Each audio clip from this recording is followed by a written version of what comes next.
यानंतर आता एक मोठी बातमी समोर येते। मनमाडला रात्रीच्या सुमारास कांद्याच्या गोडाऊनला आग लागली आहे। लाखो रुपयांचा कांदा व रोख कॅश जळून खाक झाली आहे। काल सर्वत्र होळीचा उत्साह साजरा होत असताना मनमाडमधील कांदा गोडाऊनला रात्रीच्या सुमारास आग लागल्यानं लाखो रुपयांचा कांदा आणि कांद्याचं शेड रोख रक्कम 15 लाख रुपये जळून खाक झाल्यानं व्यापाराचं लाखोचं नुकसान झालंय।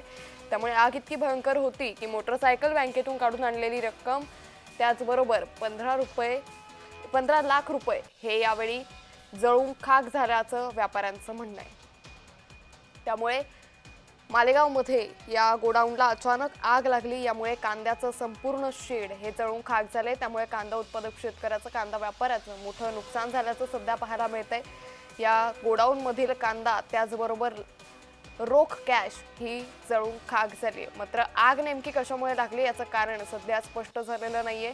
मनमाडमध्ये कांद्याच्या गोडाऊनला ही अचानक आग लागली होती। त्यामुळे ऐन सणासुदीच्या काळात या व्यापाऱ्यावरती मोठं संकट उभं ठाकल्याचं सध्या पाहायला मिळतंय। मनमाडमध्ये रात्रीच्या सुमारास कांद्याच्या गोडाऊनला ही आग लागली। या संदर्भात अधिक माहिती घेऊयात आमचे प्रतिनिधी संतोष खताळे यांच्याकडून। संतोष, गोडाऊनला अचानक आग लागली, यामुळे कांदा आणि रोख कॅश जळून खाक झाली आहे, काय अधिक माहिती?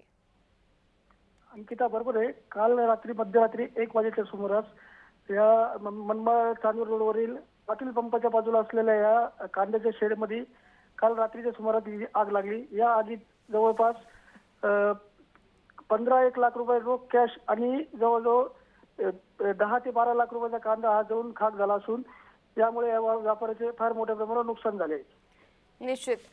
त्यामुळे संतोष, एकंदरीतच या व्यापाऱ्याचं मोठं नुकसान झाल्याचं पाहायला मिळतंय। धन्यवाद संतोष, आपण दिलेल्या सविस्तर माहितीसाठी। तर मनमाडमध्ये कांद्याच्या गोडाऊनला ही मोठी आग लागल्याचं सध्या पाहायला मिळतंय।